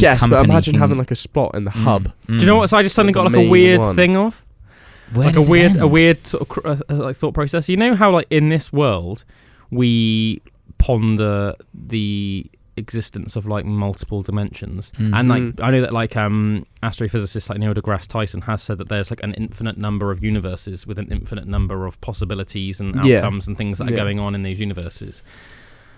I've just had this weird suddenly thought about, imagine if like metaverse became so common that everyone was living in a metaverse, and you were just saying there's different metaverses, and then there's like people living in a certain metaverse contemplating whether there's other metaverses out there, and that suddenly gave me a weird mind spin. 1,000,000%. It will become that. I really badly got to go to the toilet a second, guys, but I'll be right back. Converse amongst yourselves. I think it could become that kind of thing, though. I could see it becoming like you say, people are brought up in this place. The only one step that's missing out is like, well, it's revealing or getting rid of that human aspect, isn't it? If you could make it so when someone was born, they were in the metaverse or they were instantly in this projection, then I think that's the how final would you step, know any isn't different? Exactly. Yeah, I think that's it. Like, what you don't know, you're a product of what you know. So if that is all you know, it's scary, man. Like, I watched this documentary on like on like dance music, right? And it was about this. I can't remember what the name of the guy is, but there's this He did a track called Animals. Okay. Do you know? Have you heard that? It was like in about 2018 or something. It was like top of the charts and stuff. And he was like this dance or EDM guy that had like got into the UK charts, but he was like 17 years old. Okay. So like really, really young, and he headlined this huge festival like the next year, and people were saying that he doesn't understand the actual like whole history of like EDM music and everything. Like, he wasn't there to see this whole, but he's just capturing a moment. But he's grown up just knowing what he knows, capturing this moment, and it works, and everyone's like, whoa, you know. But people are saying like he didn't have the you know, he almost shouldn't be headlining this festival because he doesn't know the history of trance music and all that kind of stuff. But it's like it's almost coming at it from a new angle. Isn't it? Like he was born into that technology, so he just knew it. You know, innovated in that, and then created this amazing song that people can relate to, and it's just like cool. You know, so it's like people that grow up in like the metaverse or the internet and everything like that, who don't remember what it was like before. It's the, you know, we just got to adapt. It's just a new world, isn't it? It is just adapt a new world. or become extinct. Yeah, that's the quote. And I think people will have to, because it's definitely going down that way, you know. 100%. Excelsior! There could become a point where like you're going to work in the metaverse. Or I kind of think have to be. It's almost there. Like you work from home. I don't. That's the crazy thing. You know? It doesn't feel far away. This isn't like a thing we're hypothesizing about. This is a thing that's we're in already the works. doing it, but in a natural progression. You know. Yeah, like right now, people Skype Zoom. call. Look at me. Yeah, people Zoom call to get into work. It's one step away. One step away. Half a step away. Should we sing a song about the metaverse? Do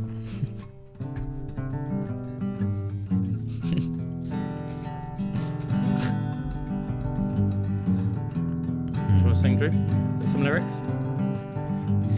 We can't escape. You can't escape the metaverse. The metaverse. But it's okay. It ain't gonna get worse. I'm just trying to think about this song. Oh, that'll be nice and easy, yeah. Oh. You can't escape the metaverse, oh no. You can't escape the metaverse, oh no.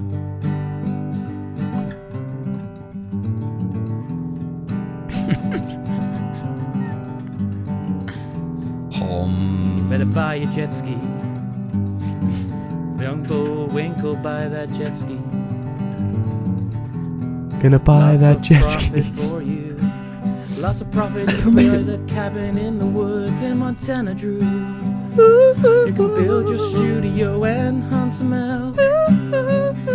You can grow some vegetables with Megan. Have your friend over for barbecue. Steak. You just gotta invest in NFTs. Invest in the metaverse. You just gotta sell that jet ski for insane profit.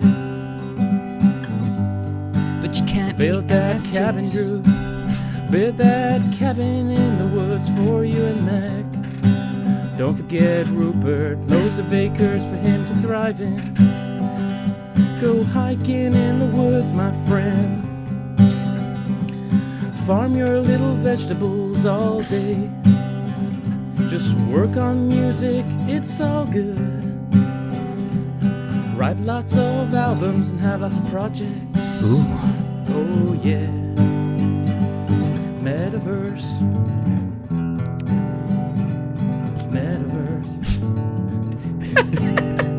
Oh, metaverse. Are you friend or foe? Foe.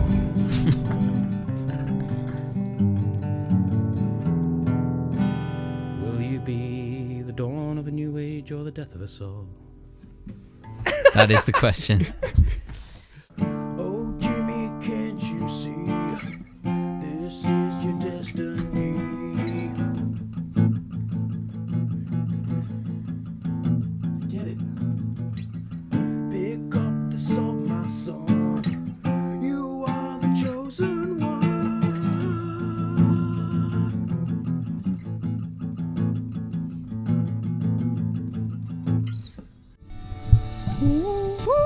That was Better Man by Pearl Jam. Love Pearl Jam. Before that we had This Is a Call by the Foo Fighters. Better Man. Before those tracks we were talking about young Jib was talking about how do we not know that there were advanced ancient civilizations, and that brought me on to saying that. Advanced in what way? Well, yes, that's one thing for sure.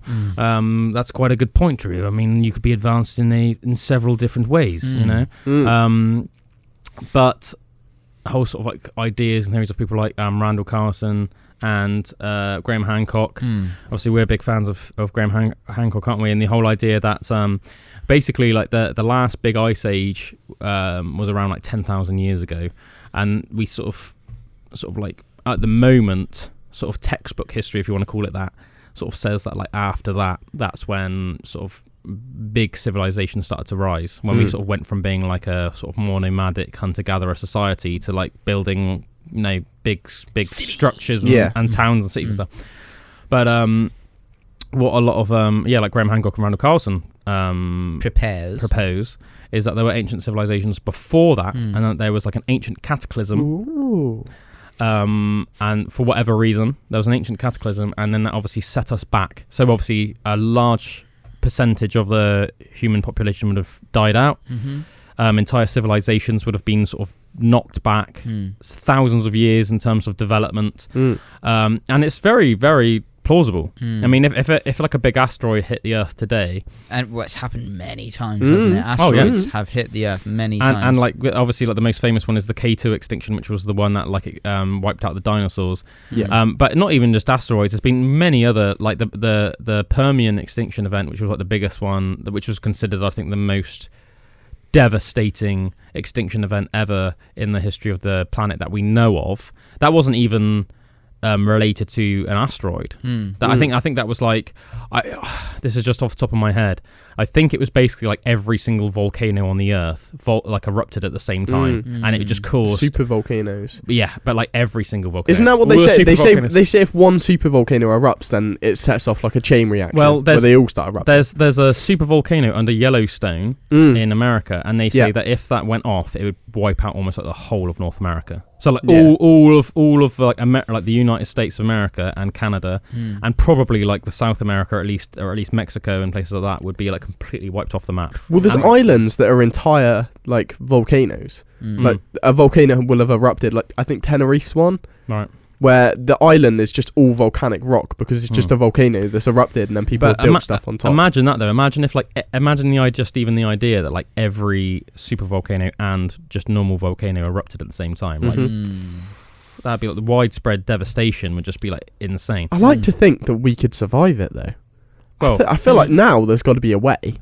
Well, you say, I think we would, but I think that it would set us back massively. Cause, like, 1,000,000%. Right, with like all of these things that we've been talking about, like, you know, we've been talking about things like meta and things like that, and even what we're using right now to say like record this. If you knocked out the power grid, internet goes down, electricity goes down suddenly. Where's your meta now? Well, literally, like, where's everything? Netflix is gone. Your laptop's gone. Your phone doesn't really work. You know, are you going to get a recipe for some food? Your phone is essentially now a camera. You know what I mean? But you can't charge it. So when the battery's gone, that's done. That's it. You know, so like, literally, all it takes really is the power grids to go down. Then we would see chaos reign on humanity. Yeah, and if they were like damaged beyond repair, well, then the only like plausible like option left would then be to build new power grids. Then you'd need to rely on the fact that there's actually enough people left alive that would even know how to build them. This is a bit like what I was saying about the downfall of Rome. At the beginning of Rome, like dominance, they were absolute G's. By the end, like pretty much all of them were G's. By the end, it was like 1% of Romans were G's. The rest of them were like gluttonous, lazy That's where buggers. I feel like we're getting to the stage of that now in humanity. Yeah, because how many people are like Elon Musk or like I never realized how important engineering was, or like, you know, I've watched some things like Elon Musk says it, and there's this other guy. It's like that a number really one criteria he thinks of, isn't it? It's like as like a and these things, what are they called, like first principles of things about like scientific biology, physics, stuff like that. There are things called the first principles, and to solve any problem, you go back to the first principles, which I cannot describe because I am one of the 80% who are quite dumb. But it really makes sense, and it's like the more you know about those aspects of reality, then you can solve problems about anything. It's interesting. I'm not sure what you mean when you're saying like the first principles, because obviously I'm really interested in it's something to do with engineering, right? And it's the first principles, which are like of science, but basically, and maths and stuff like that. And if you go back to that, and it's how all these engineers and like really clever people solve like massive problems or like really hard problems that they got to solve. Go back to first principles and then work out from there of like for mathematics and for science and stuff like that. Right. And it's like I've always thought, I'd never want to. That's so boring to study engineering and stuff like that. But like how much you know about the world if you do understand those first principles or certain aspects about engineering, and that it like puts you in way better stead for like whatever you want to do in the world, if the power grid got taken away, 100%. If there was a cataclysmic event, I would be useless. Yeah. I don't think there's anything I could do that would help out, really. I'd just sit and chat with people. Partly though, I think it's not even your fault. I think it's just society, man. It's the way that we've been and almost like for you even more than for us, even though that we're only 13 years older than us. Like for somebody that grew up from like 2003 onwards, like, mate, you grew up in a world where like everybody already had mobile phones and like internet was common, like that. So your whole entire life is like almost like evolved around that. But I mean, what would realistically, for me to be in a position where I would be like one of the people where if there was a cataclysmic event, I'd be needed. I feel like you'd have to be preparing for something like that for your whole life. Like or at least be cultivating skills on the side that would almost like coincidentally benefit that. This is what I think. I think if there was a cataclysmic event, all of the most important people, the Elon Musks, they already got a pod. Yeah, they're living, and then they'll rebuild. But I don't think there'll be many people left like me. Well, the thing is, left chilling. I think that obviously you don't need to be like Elon Musk. I think if you're talking about just like survival in terms of your lifespan, I guess, but I'm thinking more of like the top people who are going to then plan the next line of humans. I think that if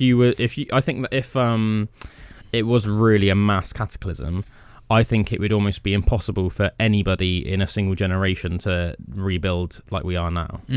Oh no, not to this point, but.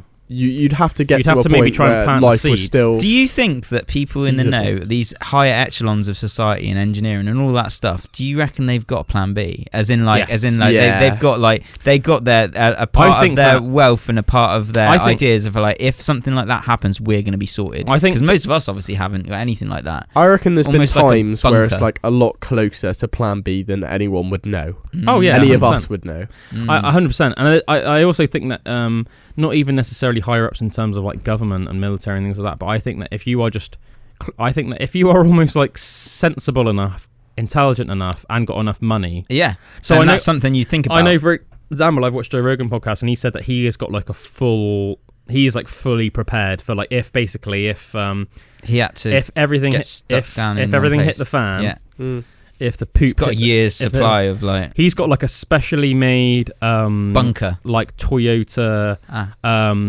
What's it called? What's the ones? Hilux. Like, what's the no? What's like the old school amazing? It's like known that you could just like drive it to the ends of the earth, like drive it off a cliff, and it would still just start and run. What's it called? It's called a Toyota Prius. I can't believe I can't remember it. Anyway, he's got a specially built Toyota, and it's like just sort of considered like the best off-roader on the planet. And he's got like a specially fitted fuel tank on it, so it can go like, I can't remember how many thousand miles, but it's like he's got a special. It can take him something like 7,000 miles on one fuel tank. He's got this like giant thing, and it's like all like suited out and everything, so it's like perfect for him, And he's also got like, I think he's built like a little underground like bunker, and so he's like ready to go. He's got like years worth of supplies of like water and canned food and stuff like ready. Whoa, like you would do that, wouldn't you? And if you had the like facilities. When you mix in the fact that he's a taekwondo and jiu-jitsu black belt, a regular bow hunter, and he's rifle prepared hunter for the zombie apocalypse. He can shoot. He's used to spending time in the wilderness. He knows how to hunt and butcher for his food. You know, he's got a vehicle that will not need to fill up refuel for a ridiculous amount of time, and that can go pretty much anywhere, like one of the best off-roaders on the planet. People like Joe Rogan are sorted, man. They're ready for it. That's what you just need, money to get prepared for it. Yeah, it's like, what's the measure of a man, like, you know, in today's society? It's like, what do you know about the metaverse? But it's like, nah, like, what? How are you going to cope in a zombie apocalypse? Do you know what this kind of stuff like reminds me of though? And this is what I think of, like, because I don't know what I'd do in a zombie apocalypse or something like that, because I don't think it's that much point holding on to life if you just sat in a bunker. You know, here's my analogy. I think there is. You know when you're playing Monopoly, right? You're playing Monopoly and it's gotten to the end of the game. You know you're going to lose. You've mortgaged every single property and you're just running around in the square, right, hoping you don't get hit and getting your 200 from go so you can maybe start all over again. Right. At that point, you may as well just bankrupt because you're not winning. All you're doing is dragging it out. I disagree, because never give up. I think Monopoly is a good. Monopoly is a good example of a game where you can go from top to bottom and bottom. Not to at the end. Not very quickly. Not at the end. I haven't played Monopoly enough. It's happened, man. It can happen. I don't know. Mate, if you want to take, there's a 1 in a million chance for it to happen. The thing is, right? Play to the end. I was going to say, if you've already decided that you've lost, well, then you have lost. If you don't decide if you've decided that you know, are going to fight until the end, then you can never give everyone a good game. There's an old Viking saying, and it says, and it is, luck will often save a man if he is brave enough to hold. And what that just means is that you will be surprised how many times you will almost get out of a sticky situation if you are just brave enough to carry on. Yeah. And I like that. And I think it's true. I think it's true. There's been times when, you know, I've been doing stuff and I've thought, oh, what's the point? But because I'm stubborn and because I am at heart an optimistic person, and that sort of mixed with my stubborn attitude to the things I will just sort of do things until it would kill me. That, you know, that will serve you. That attitude can serve you because, you know, you'll be pleasantly surprised sometimes. Not always, but that's life. You're not always going to be pleasantly surprised. But how the times can you that take you an are, opportunity if you've not put yourself in the space for that opportunity to happen? Do you know what I mean? If you're not trying, how are you giving? You know, if you don't try at all, you're never going to see the miracle. You've got to be in it to win it. Yeah, got to be in it to win it. Yeah, set yourself up for the miracle as well. I like that, because that's a nice saying, isn't it? Things can seem like a miracle in that moment. You know what I mean? Like where something fate is all works. Fate is all. You got to do the work to build up to it. Sometimes you just got to, like, you know, put your head down and just carry on and see what happens. And if you lose, you lose. But if you win, you win. You know?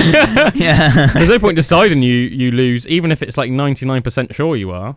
The law of probability means that every possible outcome must happen sooner or later everywhere in the universe. So regardless of how, like, have you ever been rolling a dice? So in Monopoly, there's that rule, isn't there, where if you roll the same dice 3 times, doubles 3 times. You then, what is it? You have to go to jail. You go to jail, yeah.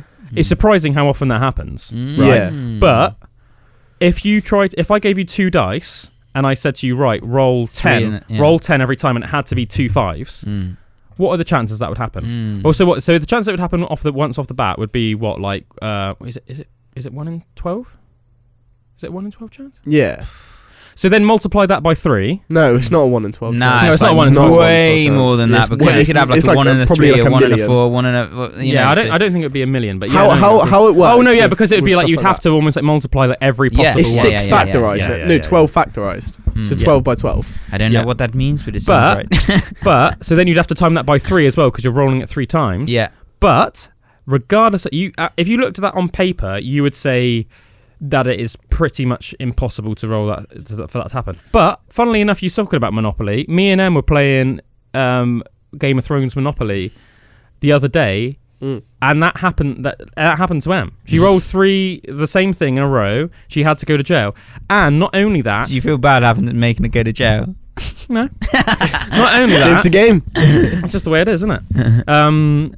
I didn't take any joy from it. It just simply happened. But there were also several other times where both me and her, it happened twice. And then you're like, oh my god, it's something like that. But do you know what I mean? But my point is, what are the chances even that it's going to happen twice in a row? And I'm talking there were probably 5 times over the course of the game where it nearly happened. Where one of us rolled it twice the same thing twice in a row, and then she did it 3 times in a row. So that's just a good illustration of the point of like the chances of that on paper are really slim, but it happened. It happened.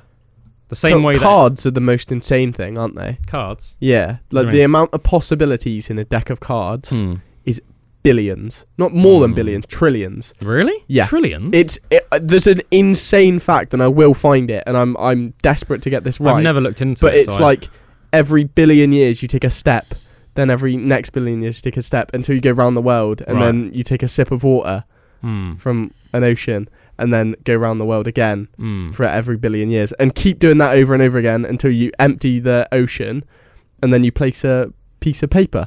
Right. And then you start all over again, refill the water, keep taking the steps until you get to that point where you place a piece of paper again. I think you can do that like process over and over again until you get to the moon. That's how long it would take to like go over every single possibility. It's ridiculous. Right. Right. I've probably butchered it, but it's a crazy fact, and I will get it. Yeah. Because it's outrageous how many possibilities there are in a deck of cards. That's cool, man. We shall ponder this on the Tree of Woe. This is Your Decision by Alice in Chains. We've almost come to the end of another session here this week of Pandora's Box. We've got a few minutes left, though, so we're going to shoot the breeze a little bit more. Have you got a question for today? I can think of one. Go on, then. Think of one. Just think of a random question. Okay, here's just since we're speaking about the pig concept earlier. Pig concept. Right. If you had been placed in the metaverse when you were born, so just to your entire life is a simulation. While we were for people while we were listening to a song earlier, we were talking a bit about meta and about how I've read about there's like a farmer that's putting like meta goggles on like pigs so that they're happier, and also goggles on cows because apparently they're thinking they think they're living nicer lives, and as a result their produce like the milk and stuff is of a higher quality. So, and there's lots of different thoughts about this. Some people think it's good, some people think it's bad, but I think this is where young Jib is going. If your whole life had been in this simulation, would you want to know? Would you want the goggles to be taken off and you're that pig? Yep. Yep. Yeah? Straight up Matrix, isn't it? Yep. Red or blue pill. Yeah. I think I'm quite happy Mate, I quite like my life. You're Cypher.